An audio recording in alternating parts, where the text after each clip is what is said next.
Welcome to the Movie Pro Podcast. This podcast may contain rambling, foolishness, and spoilers. Duh.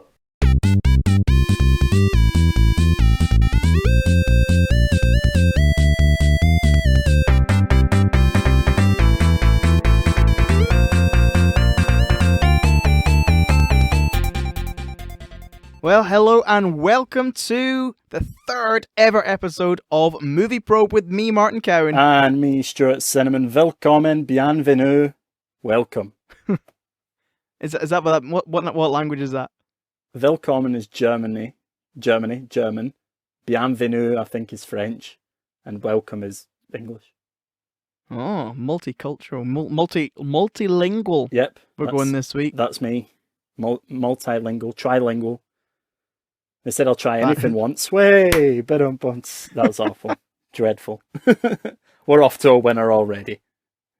Exactly. It's going to be a good one this week. I'm excited. We are going to be doing a movie that I have chosen this week. Yep. It is Split. Split. From the director M. Night Shyamalan, which is a very difficult name to say if you don't know what it is. You could quite easily keep going on with your Shamalama-lams.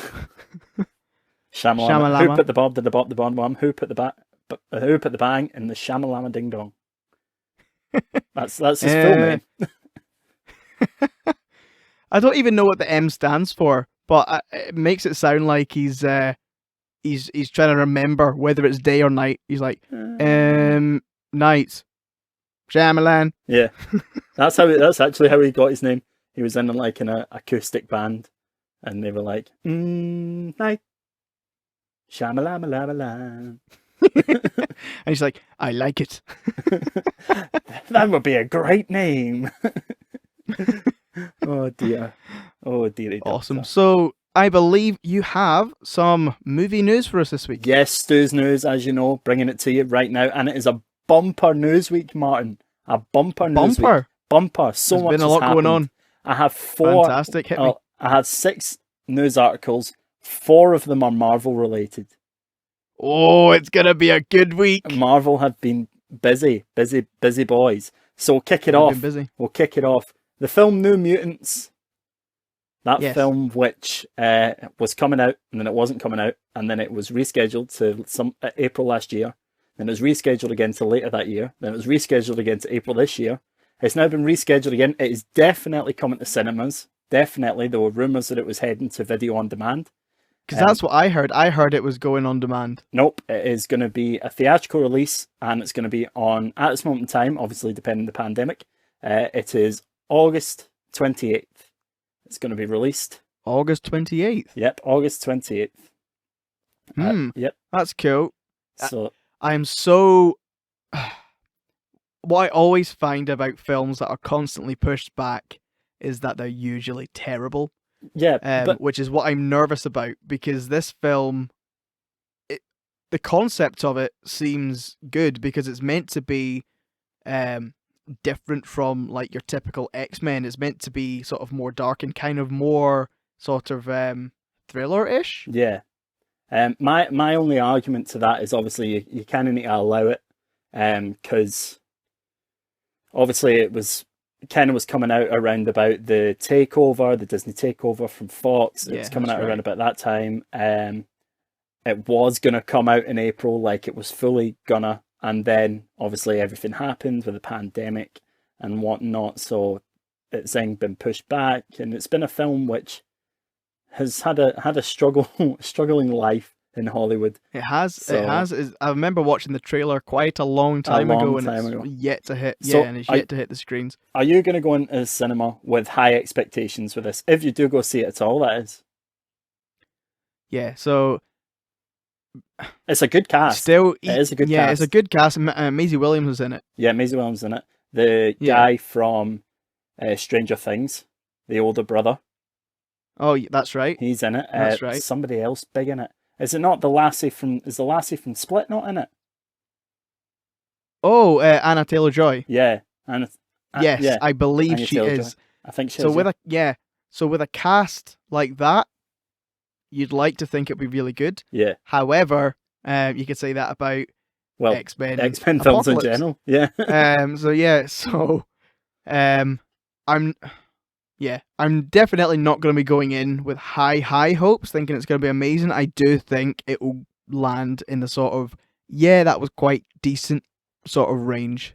I don't think I'll walk in there and be like, oh, that was actually really good. I have a feeling it might be decent, but not amazing. So do you think? Is my guess.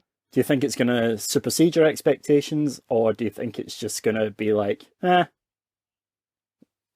Unfortunately, I do think it's going to be, unfortunately, because originally when I saw the trailer, I thought, oh, that looks really good. It's like a different take on sort of mutants. Superhero films, yeah. But with the whole, and I understand the whole Disney Fox merger has held it back, but I still have a feeling that there's more to it than that. Yeah. That it's not going to be amazing. No. Well, and that's what I think. Well, we've had one Marvel film that's been rescheduled, on to another. Black Widow. Black Widow. Fun fact, you and I are both Scrubs fans, obviously. That's correct. I recently found out this week when listening to their podcast that... shout out. Yeah, shout out.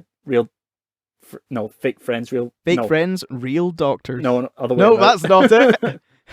Fake doctors, Fake real doctors, friends. real friends. Yeah, I found Zach out and Donald. that Florence Pugh is going out with Zach Braff. Who is Florence Pugh? She's playing her sister, and she's playing Natasha's sister, and she's in Fighting With My Family. Her. She's younger than us, Martin. She's younger than us. Really? Yeah, she was born in 1996. And she's going out with Zach Braff? Yeah, he's like 21 years older than her or something like that. Mental. He's done well there, because I fancy her. She's one of my Hollywood crushes. But anyway, yeah. One of your many. One of the many, yes. We'll talk about another when we come to Split. But anyway, Black Widow. Turns out we're actually going to get it a bit earlier in the UK. Oh, really? Instead of early November, we're going to get it October 28th. It's coming out over here. Fantastic. So carrying the theme on that Disney tend to release their films quite early with us. Not majorly early, just a couple days. I think it was November 1st. Yeah. This is the thing. I don't necessarily agree that they should. No. Generally, I think that movies should be released across the board. I do kind of get they try and build hype around films by doing that for their main market, and I get it.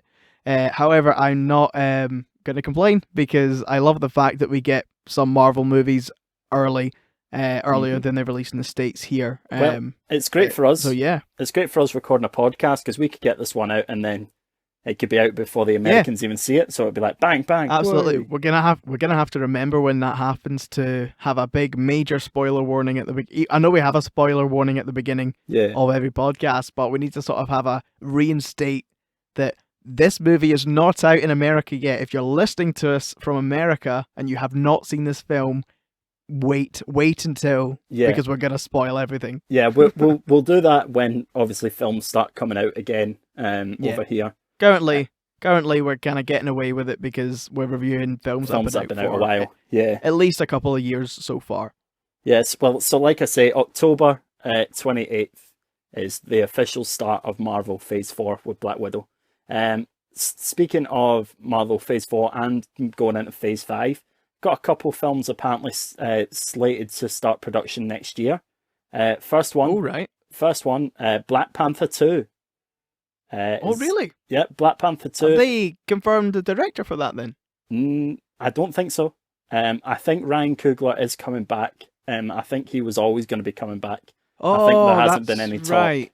I don't think I'm getting confused with Doctor Strange 2. Doctor Strange 2, they have announced the director, Sam Raimi.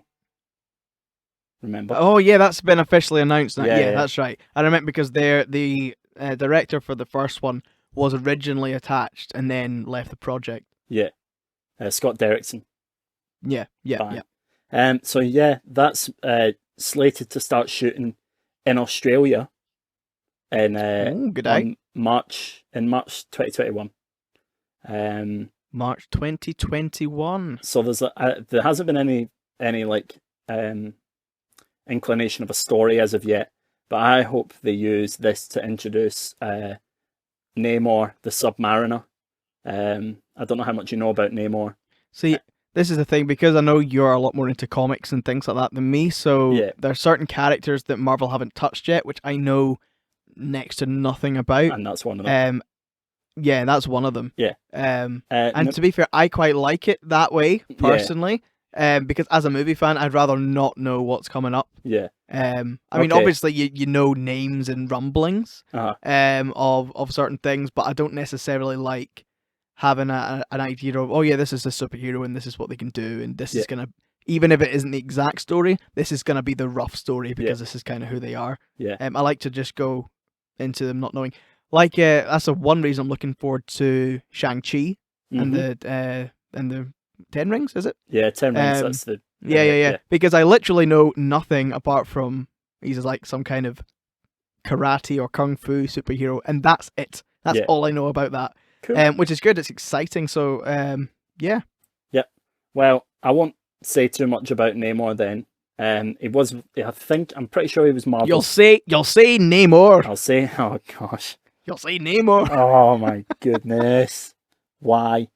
All I'll say is I'm pretty sure he was Marvel's first superhero. He's basically Oh really? DC copied Aquaman, the idea of Aquaman often, when they went through that phase of copying each other, kind of. Yeah. And they've already alluded to him in Avengers Endgame. They talked about Right. Is that what talking tremors. about? Yeah. Under the earth, and how do we handle And it? which the I think either the writers or the directors claimed that, oh no, that was nothing to do with that. That was just a random comment, and everyone's going, aye. Yeah. Sure, it was. That's why would it wouldn't necessarily be in there. Yeah. Or in fact, it wouldn't be in there unless it was a reference to something. So his story's relatively close to Black Panther. There's a lot of like war that goes on between them two because they're both kings of their own kingdoms. I see. Anyway, Guardians 3. Yes. There was a report that it was supposed to begin filming on February the 1st, 2021 in Atlanta, but James Gunn has came out and said lies. That is not the case, so there still is no date for Guardians 3. As far as I'm aware, with Guardians 3, obviously, James Gunn still needs to finish work on the Suicide Squad, which is what he's currently in post-production for that at the moment. Yep. And then after that, obviously, they then need to... He obviously need to have prep time to prep what he needs to prep before they start shooting. They need to get everyone else's calendars to align. So I personally don't... Because they've not announced even a release date yet for the film. Nope. So I personally don't see them starting to shoot until at least 2022. Yeah. At least. Maybe late 2021, I think. I don't... Again, it's until they fully announce it, you can't really put a timeline on it. Yeah. But anyway...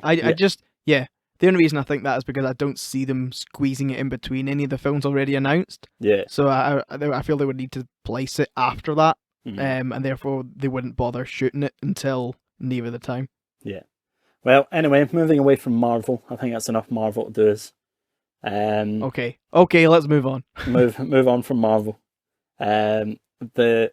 So remember when we were talking a couple weeks back? I don't even know if we were talking about it in the podcast or whether we were just talking about it out with. But I said it wasn't. It was when we were on chat with Kirsten last week. Right. That's a friend of ours for the listeners. Yes. And we were talking about we were talking about cinema, and we were talking about what's going to be coming back and how we thought there wasn't going to be any big movies for a while. And then I looked up what on IMDb was the first scheduled film to be coming back to be in the cinema. Do you remember what it was? No, I do not. No. The Forever Purge. Oh yeah, so the Purge, the fifth film in the Purge franchise. Apparently, a film that I literally couldn't really care less about. Yeah, to be well, fair. I enjoy the Purge franchise. I think that they're very good. Yeah. I think they're very good. Yeah, but anyway, Yeah, I saw, as I've said to you when we spoke that time, that the only one I've seen was the prequel one, yeah, which what we I saw. thought was fine. It was, yeah, I thought it was fine. I thought it was okay. Yeah. And I enjoyed it to an extent, but I'm not fussed Fussed. about the Yeah. franchise. So that has been delayed indefinitely. Oh, really? So there's no release date So planned. is that due to the coronavirus then? Yeah, I assume so. I just think that they probably think they're not going to get a big cinematic audience. Because obviously, Yeah. although things are improving here, America is still very much, bad, very, very much bad. So that's where they're going to make most of their money. So if the films aren't probably good, the cinemas probably ain't going to be open as early as they will be here. And who says they'll even be open here? I mean, it's all skeptical, but yeah. Yeah. So they've kind of Yeah, delayed that's fair enough. indefinitely, and yeah, it'll be a shame. Some people are asking if it will come out on video on demand. As far as my sources, which is, well, the source I read this from, which is the Updates in Cinema Instagram page. Right. Yeah. And according to them, they are still aiming for a theatrical release. So it won't come out on video on demand. And yeah, so that's disappointing. But hey ho. Next, another bit of disappointing news. Edgar Wright of Baby Driver fame. Also part of the Cornetto Baby trilogy. Driver, Cornetto, Hot Fuzz, Yep. Shaun of the Dead, and The World's End. Mm-hmm. His next film, Last Night in Soho, has been delayed until next year. See, I tell me about this. I don't really know much about this film, what it's about. Neither do I. Oh, okay. I don't think there's much information out there about it. All that's kind of. Oh, right. So is it kind of like a semi-secret project, which is just making a movie? I just don't think a lot of information comes out about his films beforehand. All I kind of have read about it is that it's supposed to be set in the 60s, and there is some sort of like time travel element involved. I don't know if that's fully correct. But when I saw it was delayed, I didn't think to look it up further because we'll probably be reporting on it again. So I'd wait for that. Yeah. Well, that's all the news I've got for you. That's all. That's all you're getting. That's your lot. Oh, fabulous! It was quite a bumper news week this week. Lengthy. Girthy. Yeah. It's a very girthy week. Yeah. Right. Moving on. Yep. Movie. Gone. Oh no. I thought I was the only one who can do bad jokes. I've been up too long. Yes. So cool. So let's move on to our movie review for this week. Let's have a little talk about it. Have a wee talk about the movie. We're gonna, as I said, we're talking about Split from M. Night Shyamalan. And this film, as a film, when I went into it, I didn't really know what I was going to. Mm-hmm. I remember because obviously we went together to see it. Yep. And as you know, did we go with your brother? No. I definitely went with you. All right. Shout out Ian Cowan, by the way. He's a big fan of the podcast. Shout out Ian Cowan. Yeah, number one fan. Look at us getting egotistical now. We've got actual podcasts out that people can listen to. Like, shout out this guy. Shout out this guy. Shout out. I do want to do a big shout out at the end, though. But we'll get to that after we've talked about this. We'll get there. Yeah. We'll get there. So, yes, as you know, I'm not a huge horror fan or that sort of thing. So all I knew about this film was it was kind of going to be some kind of thriller, but I didn't really know what to expect. Yeah, I think going into it, I think I wanted to see it more than you did. And I think that was one of those ones where not that I dragged you along, like you obviously had an interest, because there is films where I've had a vested interest in and tried to drag you along, you said no.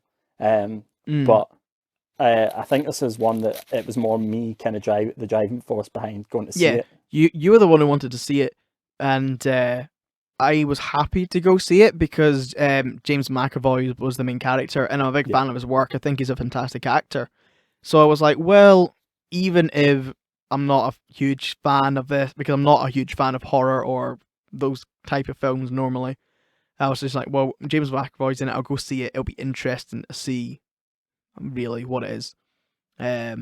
So I went into it. Pretty much that was it. Let's just see what this is. I might enjoy it, but I might not. And when I went to see it, it completely blew me away. It was such a film with so many layers and so many different Yeah. levels, and Definitely. it took you down so many different roads when you were watching the film that from the start it led you down the road of thinking it was going to be a certain type of film, and then it went down almost like another path, and then just when you thought you knew where it was going, it then took you down another path, and you're like, on the first viewing, it was very interesting to watch because you didn't know what was coming or didn't know what was happening. Um, so yeah, so at the very beginning of the movie, um, you see the girls in the, I think it's some kind of store, Yeah. waiting on it's Anna Taylor-Joy's character Casey, waiting on someone coming to pick her up, Yeah.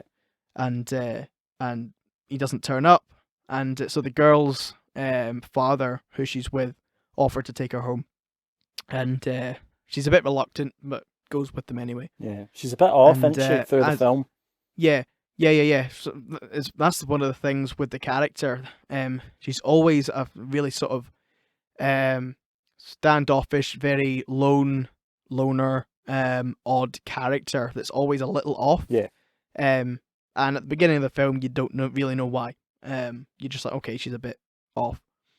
So yeah, as the girls get into the car and the dad's loading, I think whatever groceries or whatever into the back of the car, um, he off camera, gets attacked by somebody, gets knocked out, and all you can see is in the wing mirror of the car, like some of the groceries like on the ground, like that have been dropped. And then someone gets into the car. The girls are sitting in the back, apart from Casey, who's sitting in the front, and they're on their phones and chatting, and they don't realize that who's got in the car isn't their dad. Yeah. And suddenly there's this slow realization from, first of all, from Yeah, Casey, because she. but then the girls, yeah, Yeah.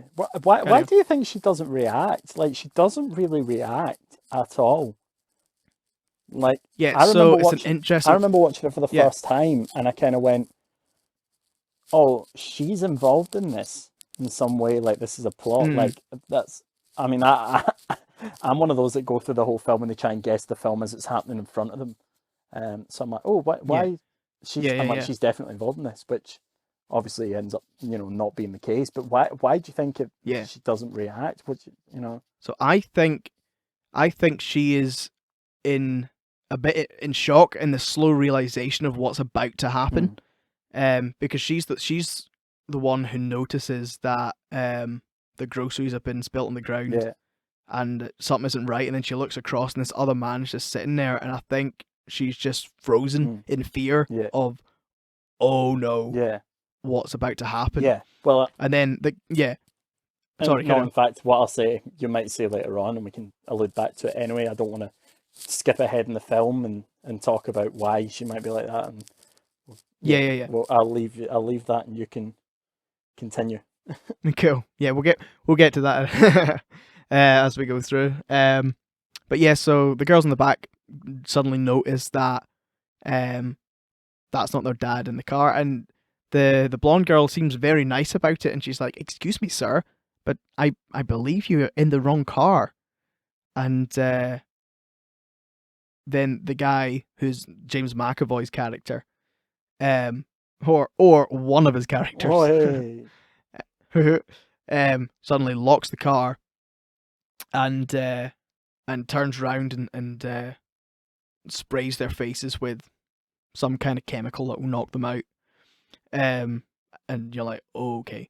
But what's really interesting is I don't even think I picked this up on the first viewing, but when I sat and rewatched it today, um, that Casey, who's sitting in the front seat, James McAvoy's character doesn't even know that she's there.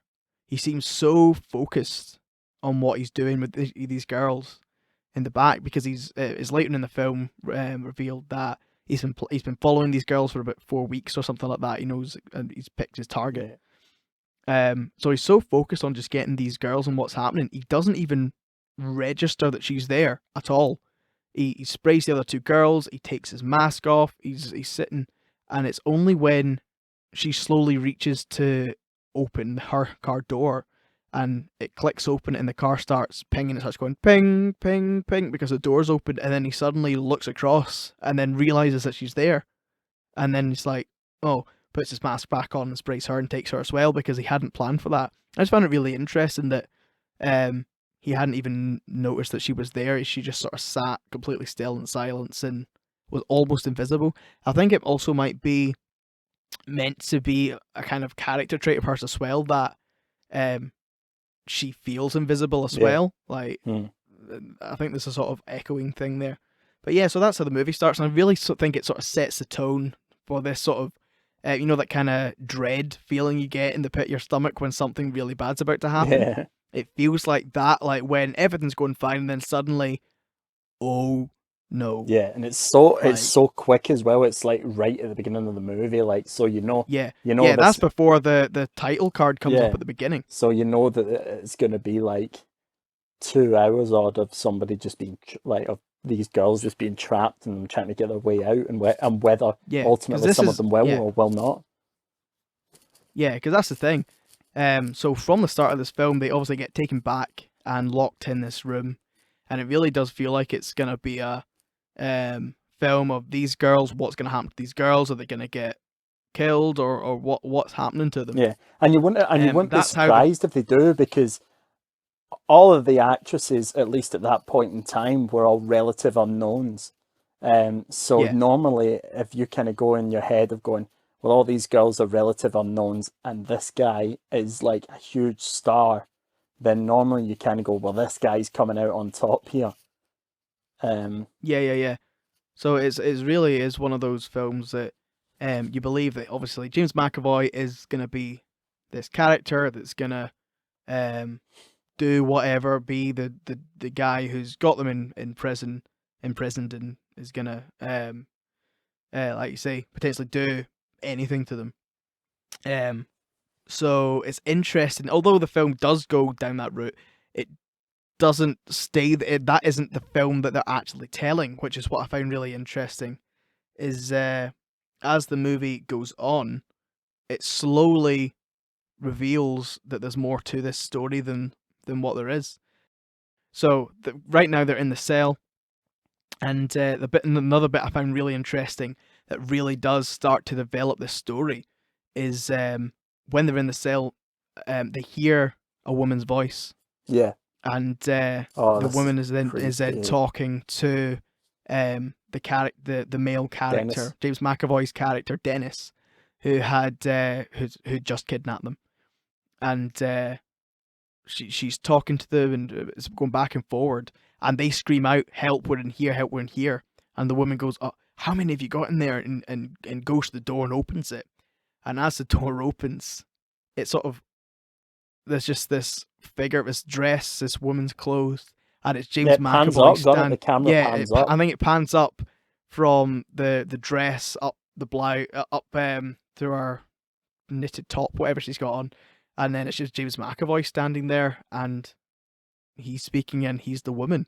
Yeah. And that's when it really like that. What's so good about things like that is, I remember watching that, and then I love, but there's part of me that always, when something like that happens to a character in a situation, I always go, can you imagine being that person?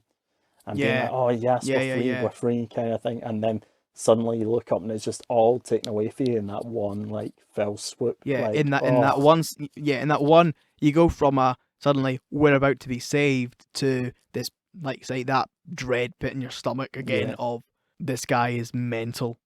Yeah. Like, and we are in trouble. And that's where this film takes you to, and that's when it really does delve into the fact that this character is not just a man who's kidnapping these girls. He's actually a man with a split personality disorder. Yeah. And he has 23 different personalities, and they don't all know what's going on. Soon to be 24. Yes. Later on, towards the end of the film, it's revealed that there's actually a secret 24th personality. So that's when this film gets really interesting and complicated, because it switches gear from just your typical kidnap sort of thriller to, well, there's characters in this film.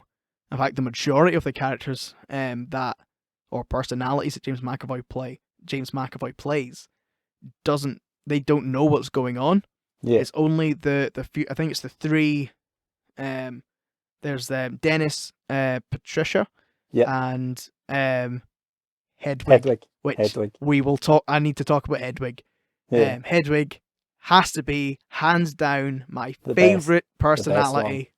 Yeah. Everyone loves him. I love him. And I mean, for this role for James McAvoy is an absolute acting masterclass. Yeah, definitely. I thought to watch him not only play one character exceedingly well in a film, but to play, I think on screen he plays 8. I think there's 8 credited for this film. 8 of them are all credited to him.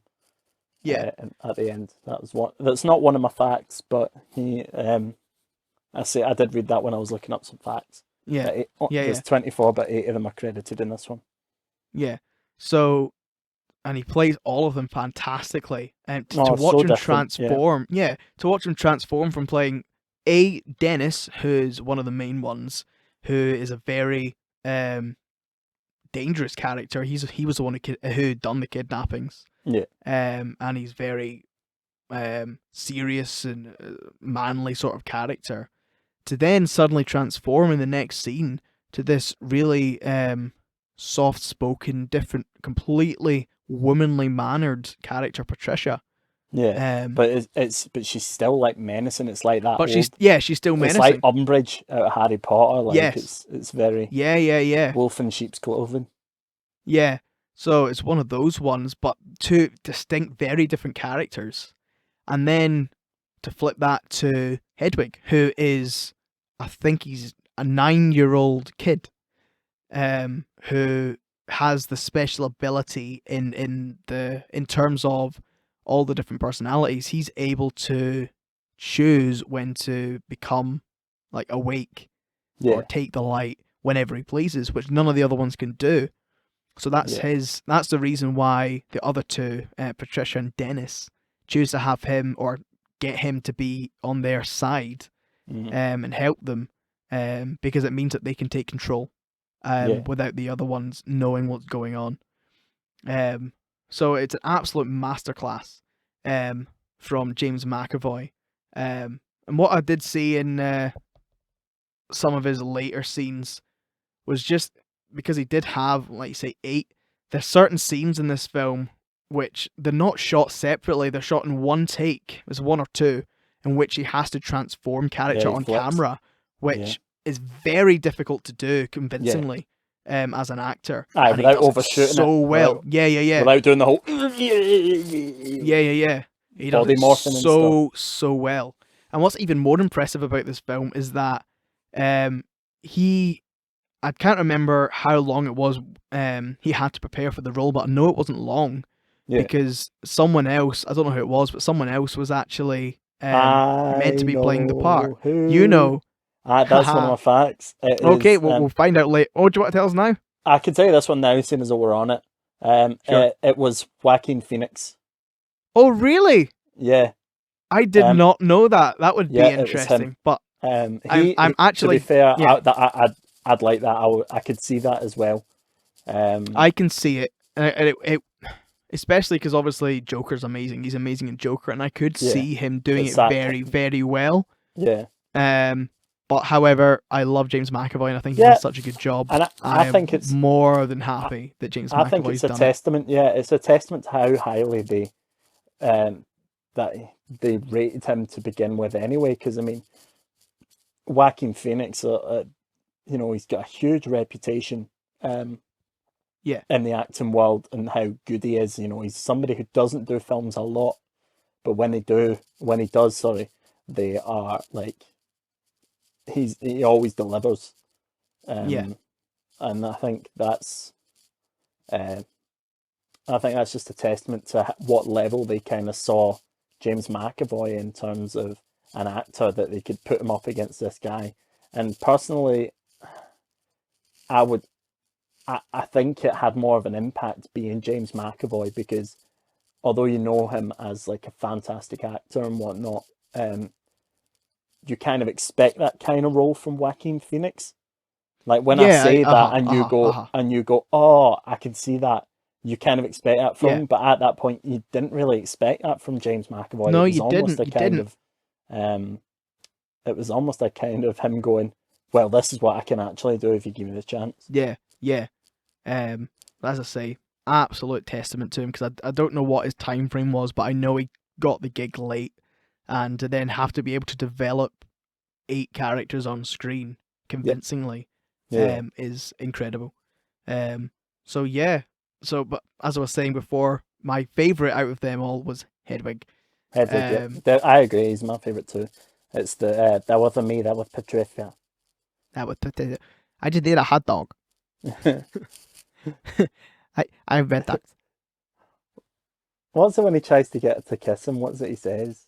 Oh, some Well, funny line. afterwards or beforehand? Because he kisses after he kisses her, and it's like a non. He doesn't know how to kiss, and then he leans back afterwards and he goes, "You might be pregnant now." Yeah, that's it. That's it. That's it. That's the Even though line I I'm know it's thinking coming, of. I laugh every time. I Yeah, laugh yeah. every time because it's just like this innocent 9-year-old kid, just like, "You might be pregnant now." Because he Love it. kissed. Yeah, that's weird. Yeah, yeah. So yeah, as the film goes on, you start to see that this isn't just a film that is just a thriller. And even though there are the different split personalities, um, it becomes more than that as well. Because what you do see, and this is what I clicked, and first time watching it, I did not pick up on this at all. Um, but the second time, and as I watched through it, there's a lot of foreshadowing in this movie about powers and about superhero. Yep. um, which I did not pick up on at all the first time. No, I watched it purely as as a film about a man with split personality disorder kidnapping people. yeah. Um, There's a lot about, like, see, when I was doing my research for my facts, there was a lot about powers and foreshadowing and stuff like that. So yeah, yeah, that you're definitely right when you noticed it. Um, yeah. Like I say, there's like little breadcrumbs as you go. Oh, I didn't see that the first time. But there's a guy, one of the reporter guys, or someone who's talking to the psychiatrist doctor person. I mhm. forget her name. I should have wrote it down. Um, but he at one point he says to her, "Oh, you're acting like these people have powers or superpowers or something like that," and it's just like a throwaway comment. But it's when you things like that you're like, "Oh, that's Yeah, really clever to include these little breadcrumbs." She's in a conference at one point and discussing stories about how different personalities in a brain. There's been reports that, for example, one personality is allergic to bee stings and the others aren't, and one person needs or has high cholesterol and the others don't, and all these things. And then I think she mentions a report about someone being able to lift something so many times of their body weight and when the others can't, and all that sort of thing. And it's these little hints that personalities in this film, um, they have potentially body altering powers yeah, depending on um, what their mental state is, depending on what personality they are. And then we slowly, as we get through the film, discover that there is a 24th personality, yeah, which Patricia and Dennis and Hedwig all are. It's almost like a cult or religion to them yeah. that They want to definitely. bring this character to be, Yeah. and this character is the Beast, Beast. which Snail which Beast. is which the psychiatrist lady says and believes that it's just a story that they tell the other personalities to make them scared, and that Yeah. surely this Aye, that's how personality they keep can't the be light. real. Yeah, Yeah, and surely this beast can't be real, and surely that even if there is a 24th personality, there could still only be limits to what a human can do, what a body Yeah. can do. Yeah. And as you say, as it gets towards the end of the film, it slowly uncovers that these powers are real and that there is a 24th personality. And the beast does eventually come out, and that's the sort of main what the movie all leads up to is the beast coming to take to kill these kids, these girls that have been kidnapped, as some part of ritual thing. So that's what it all builds to. But what's the thing about it is that the sort of overarching theme that they try and instill through this film is the idea that people who are broken are not less than us but are more than us, and that's what that's where they try and bring this whole thing with the split personality, is that these people are suffering, and because they're suffering, then they're more powerful. They're more powerful, and that's what's created these superhuman people. Is through their suffering. And the reason why the girls have been kidnapped is because the two girls that got kidnapped originally, that was planned for, have lived almost what you would describe as perfect lives and haven't had to suffer at all in their lives. But the main female character, Casey, you later discover, and as you go through the film, slowly discover that she has been through suffering in her life. And it all comes through these flashbacks. Oh, they made me so uncomfortable. Yeah, it is a really uncomfortable, especially the one, the kind of the one where her uncle's like pretending to be a bear. Yeah. So that made me so uncomfortable. This is the bit. It's obviously meant to be this way, and it explains a lot about why the character is like she is. And as you go through these flashbacks, it shows her when she's a little girl, like probably only about 5, maybe, roughly 5, 6. I wouldn't say. Yeah, that sort of age. And she's out with her dad, who's sort of showing her the very basics of hunting. Obviously, not letting her operate a weapon or anything. But it's her dad and it's her dad's brother. So her uncle and they're all sort of out and blah blah blah. And as these flashbacks develop, you kind of get to see that something maybe not quite, something off with the uncle, I think. And then, as you say, get towards the end of the film, you see this flashback where the uncle is pretending to be a bear and is trying to convince her as a little girl to play along with this game and take her clothes off. And it's the most uncomfortable bit of the movie. Obviously it doesn't show anything, obviously. But it's when you come to the sudden realization that her uncle is actually abusing her. And that suddenly explains why she is like she is, why she's so off. Because now she's I don't know what age, she would probably be about 18 now in the movie. Roughly. Yeah, but it's, I think 17. 16, 18, yeah, 16 to 18 maybe. probably. Yeah. And of course it also shows in the flashbacks that her dad actually dies of a heart attack. Yeah, and her uncle takes her in to look after her. And that's what it leaves it at, but so it's kind of like what's not written there is you get it like from the sense of it shows you that scene, then it shows her dad dying and her uncle taking her in. So then obviously you know how often that bear hug game or whatever probably it's went on. It allows you to fill in the blanks. Does she shoot the uncle? No. No. In the the flashback, you see the kid draw a gun at him and Yeah. loaded, and That's what I'm but the thinking guy, of. but he manages to take the gun off her. Talk her down. Yeah.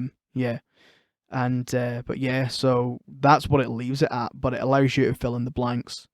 Yeah.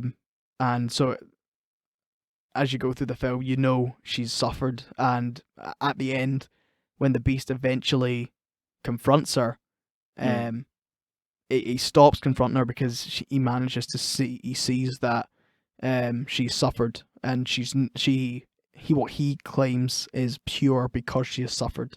Yeah. And that's where, so he leaves her alone at that point. And to be fair, it's kind of a nice message. Yeah, it's one of those ones that's kind of a mixed message for me. I wouldn't necessarily 100% agree, but at the same time, I understand that you can look at it in a positive light. Is that even though you have suffered, you can come out the other side, Yeah, brighter than people who've never been there. So I get that message, but there it's not crystal clear that, because you don't want to look at it in such a way of saying, oh, to be the best you can be, you have to have suffered. no, yeah, I get that. I get that. But I do think you can look at it in a certain way, and I think that's kind of what they were trying to get a message across. Is that is a kind of a positive message for people who have suffered in the past, is that you can come out of what you've been through, shining brighter than people who haven't been there. Yeah. Which is a positive message, and I'd like to believe that's what we should take from that film, if you want to take anything from that message. But yeah, the film as a whole kept me on the edge of my seat the entire time, because I didn't know what was going to happen. I didn't know what way it was going to lead. And for it to go from a film about kidnapping and to suddenly change into actually what you slowly get towards the end of the film is about superpowers. Yeah. Was such a great sort of story development as it went along, because it wasn't just a sudden twist at the end. It was very, like you say, there was a lot of breadcrumbs in the film to it leading there. And as you get there, it was like, man. And when that final the final slide comes up that says split, when the movie finishes, I was sitting like, man, that was a really good film. And then there was the end credit scene. But it's not over yet. It's and not over yet. That rocked my world. Yeah. As you're sitting going, that was a really good standalone film.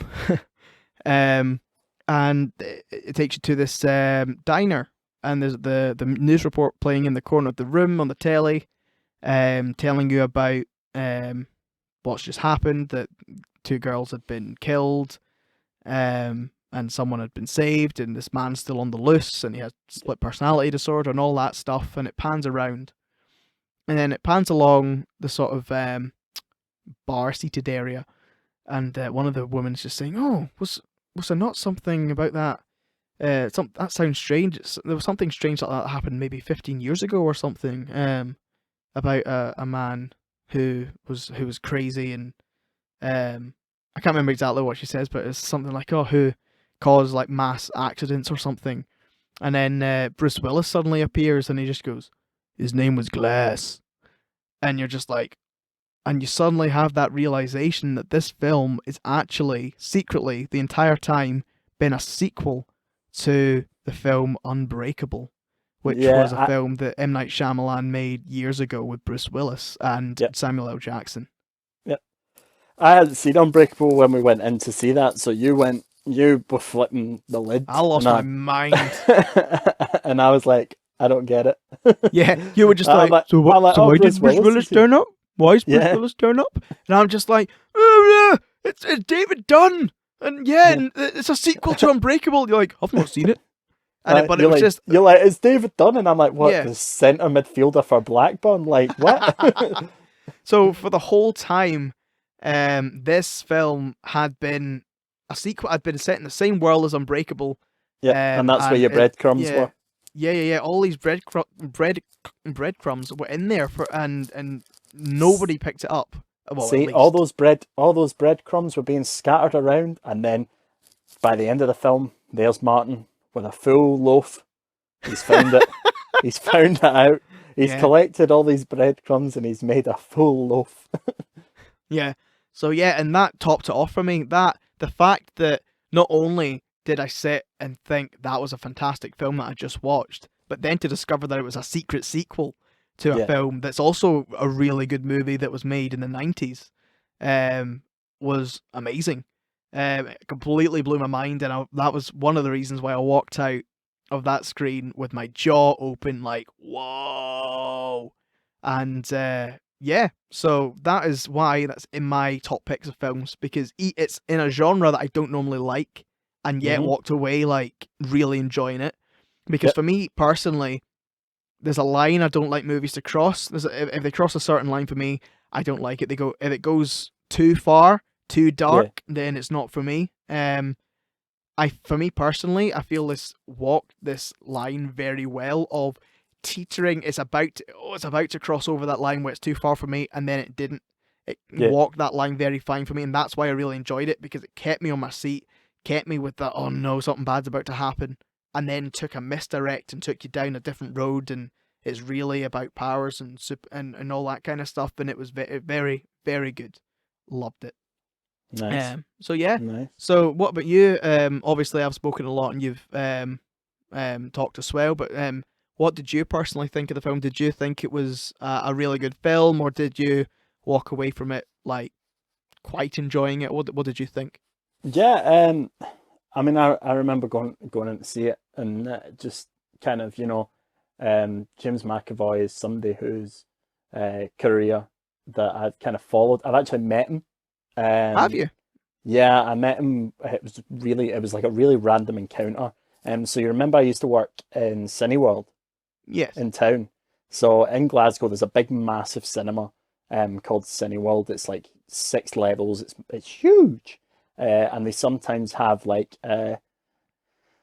movie premieres. Like they had the comic writer Mark Miller there when I worked there. They had different actors coming in all the time, different influences, stuff like that. And I remember, have you ever seen his film Filth? No, It's although it's very good. yeah, it's one of those films that it's like, oh yeah, I should watch that at some point. I've never got Yeah. around to watching it, but yet again, it's one of those movies that I don't know if the genre's one I particularly like, but I really like James Yeah. McAvoy. It's So it's very good.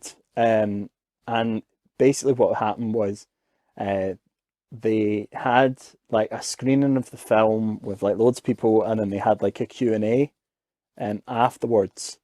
yeah, And they had the screening in the big screen, which was like screen 3, and then it was only like selected, I think it was like either like competition winners or invited guests or whatever, who they had a Q&A with afterwards, and they had that on the 6th floor, which is the very top floor. It's right. only got like wee screens and stuff, and I was working on that floor that night. Oh, So so he comes out with my manager beforehand, and then he says to my manager says to me, "Oh, just give Mr. McAvoy whatever he wants." So I gave him like, of course, of course. They're not gonna say, yeah. yeah, that's a tenner, please, James. James can have a small drink. If he wants a large, that's gonna be extra. Yeah. To be fair, he didn't really have much. He had like it was Yeah. a bottle of water and just a bag of sweets. I can't remember what the bag of sweets was, but it was just that. Yeah. Really nice Also, guy. yeah, that's what I'm saying. From what I've seen, I think James McAvoy seems like a really nice guy. So it's one of those situations where I wouldn't necessarily think he'd be like, have what I want. Fantastic, right? Give me a hot dog, some popcorn. I want an ice blast, and have all this stuff because he can. Like you say, like, oh, can I just have a bottle of water and a wee packet of sweets? That'd be great, thanks. I mean, it was a shame because obviously you're not supposed to have your phone on you, but I had my phone on me, but my manager was there, so I couldn't exactly go, "Oh, can I get your autograph or get a photo?" kind of thing. So it's just one of these stories where you kind of got to. It's like the one where we met Steven Gerrard. Well, I say we. It's the one where we saw Steven Gerrard in the thing. We walked past Steven Gerrard, and well, I went and spoke to him. You went and spoke to him. I chose not to because they were shutting the shop for him and his Assistant team. manager and Yeah. somebody else. And so they could get food, and they were literally plating up their food, and I just didn't think it was an appropriate time to, for me personally, to walk up to Yeah. him and disturb him while he was eating. To be fair, you went over because you were introducing one of the One of the- kids, yeah. yeah, which was fair enough. Yeah, I originally walked past them on my way to the toilet. Like, because I went, do you not remember? I went to the toilet, I came back out, and you went, Stuart, is that Stephen Gerrard? Yeah. And I was like, No, I wasn't I asking. don't I was know. telling you that's Stephen Oh, right. Gerrard I thought you because asked. I was. Because We you were weren't also 100% sure. no that I was sure at that point because I'd walked right past him because we were with a group of people Yeah. at a coffee shop or whatever they did coffee Service anyway. station. Yeah. I know I had coffee. That's all I know. Yeah, I had coffee. So I think I had a steak pie. And we were literally leaving, and my mother was there, and she spotted him before me, and she just grabbed my arm, and she was like, Martin, who's that? And I'm just like looking, going, what? Like, what do you mean? I didn't know what she was on about. Who's that? As we're walking, and I suddenly looked and went, oh, yep, that's him, yep. And she's going, is that? I'm going, yep, shut up. Because I really didn't want to be walking past him. Is that Stephen Gerrard? Me going, yes, it's is that? I was just like, yeah, shut up. Just walk back. Don't disturb the man. He's plating up his food, and they're shutting the shop for him. Let's just not make a scene. Yeah. But whereas I, wearing a Man United tracksuit bottoms, like going up to a Liverpool legend and introducing a child. Yeah. So Cool. yeah, but anyway, that's. I was gonna say that's a very big digression. I don't know how we got onto speaking about meeting Stephen Gerrard. Or I do know. Carry on. Yeah. Anyway, let's get back on topic. So yeah, in terms of the film itself, I really enjoyed it. I mean, like you say, I'm more of a kind of like not a horror buff, but I do watch a lot of like different styles of movies, and I do like my thrillers and my horrors and stuff like that when they're actually good. Yeah. Yeah, and smart, like they need to be smart. But I don't know. It was just I'm never really been a big M. Night Shyamalan guy. I've not really seen anything he's done. I think the only thing really that I can remember having seen at that time was Avatar, which was mince. Oh yeah, The Last Airbender. The Last Airbender, not the James Cameron classic. James Cameron. Yeah, sorry. And seen that, so I was going into it, I was a bit skeptical, but you always, when a director has a good name, you always kind of give them that bit of an extra shot. So I kind of went in thinking it, and it was just, for me, who was an actor and studied acting and has a real vested interest in acting, he made the film for me. The story for me is a pretty kind of average run of the mill, kind of story, but it's the performances in the film that made it for me. Obviously, like you talked about in depth, the seamless transition from character to character, the believability that each character had their own aims and objectives, and had their own characterizations with their own little quirks, down to Anya Taylor-Joy, who really kind of stood out in that film. It was obviously the film that's kind of set her on a path now, to be. Yeah, I mean, I believe she had like, done. I think she had done quite a few other films before that one, but it certainly was another one that certainly set her up to launch again, or to continue going up and up in her career, because it was a fantastic performance and a fantastic movie. Yeah, so for me, it was definitely like up there as one of the best films of, I think it was 2018. Was it 2018 or 2017? I don't remember the year. When it was, I think it was early 2018.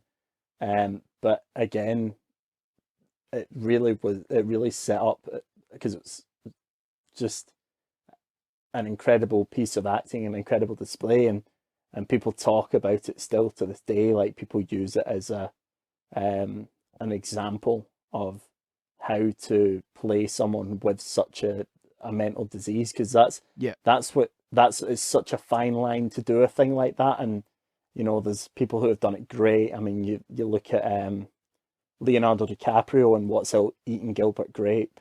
Oh, like playing that someone with mental illness or with a mental illness, it's so delicate, and to do that in a kind of horror film setting with not making it hammy and not making it cheesy and just making it seem seamless, I think it's a real testament to the film and to him as an actor. Absolutely.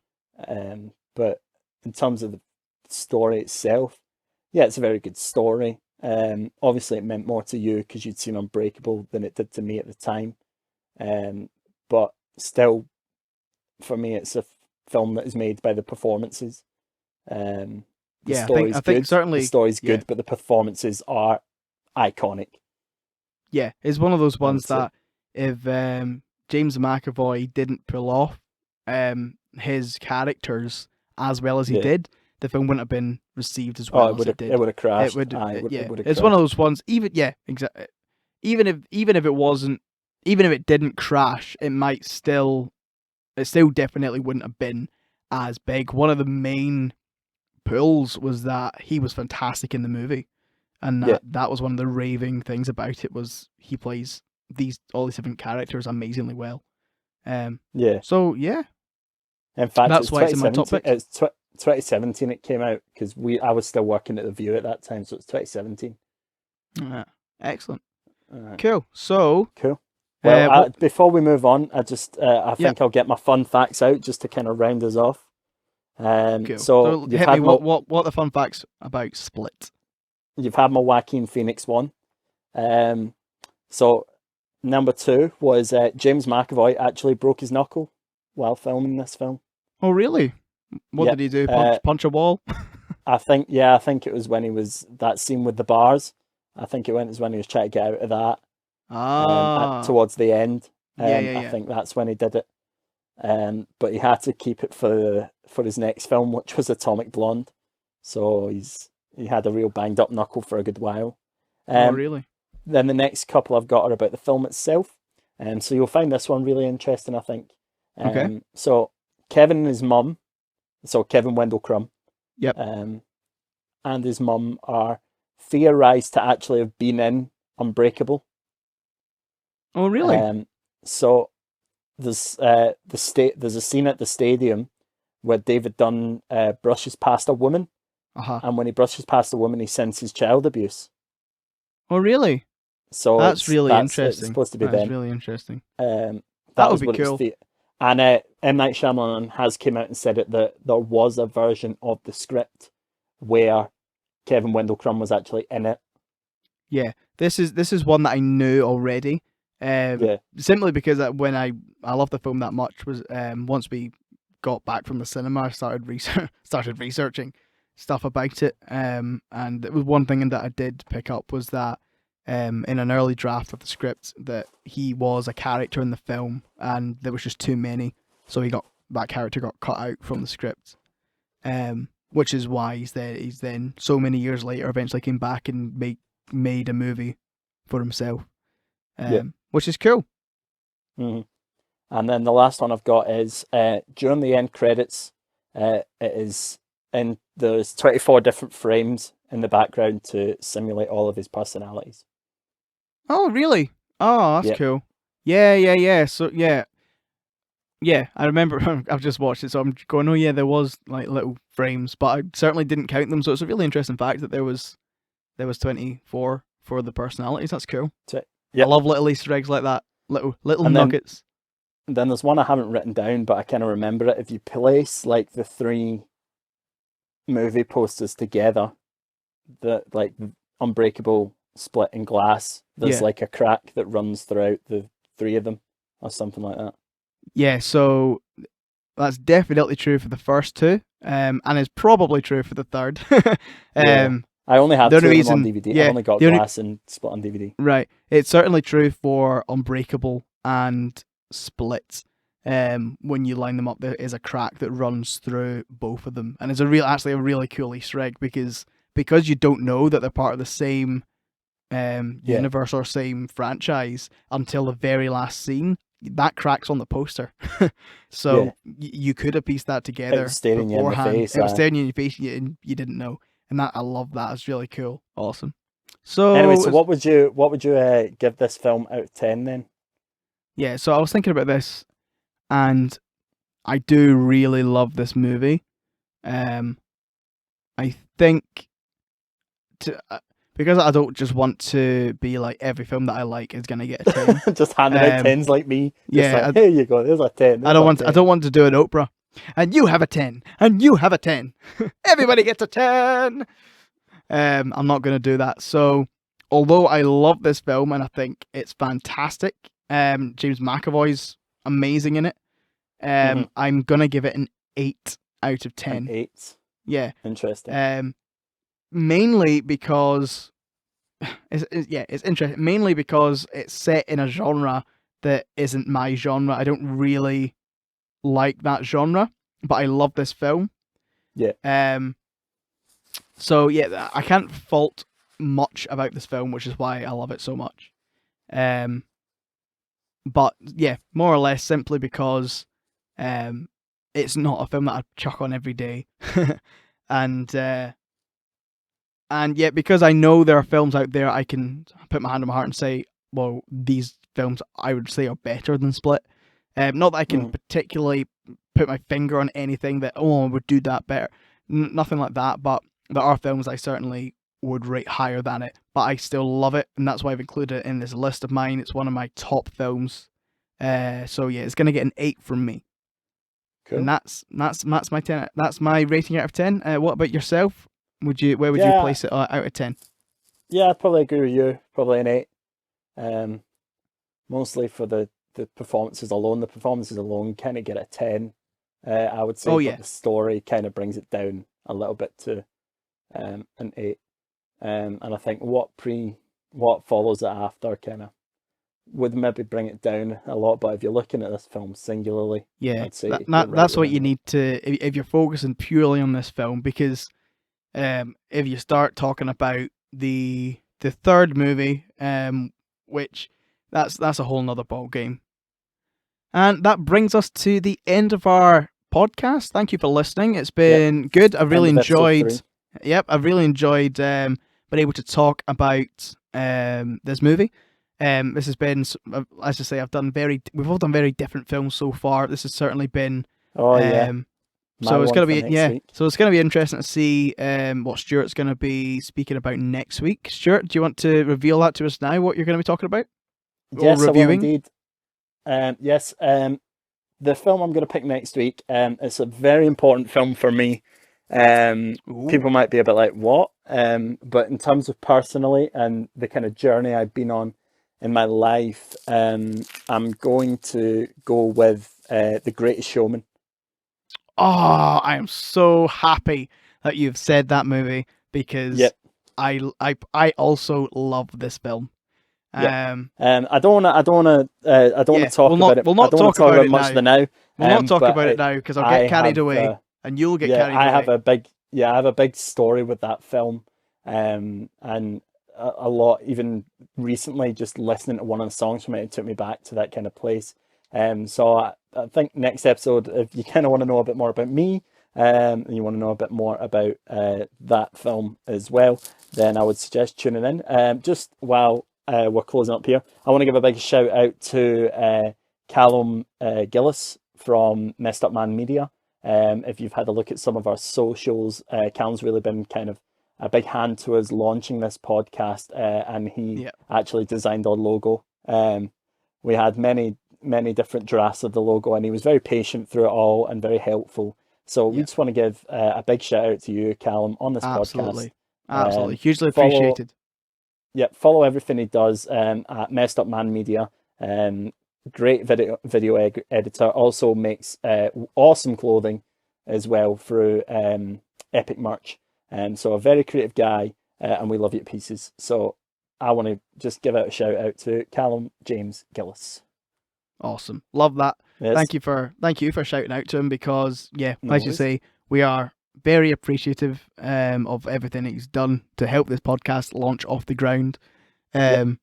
So thank you, Callum.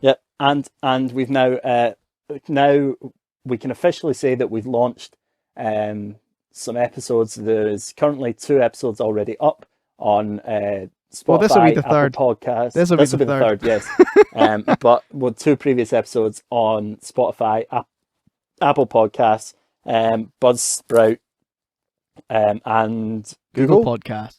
Google Podcasts as well as a few other minor ones. Yeah, so if you do wanna find us, or that, just hit us up on one of those. Give us a review if you can. We've gained our first 5-star review, and so thank you very much for that. That's awesome.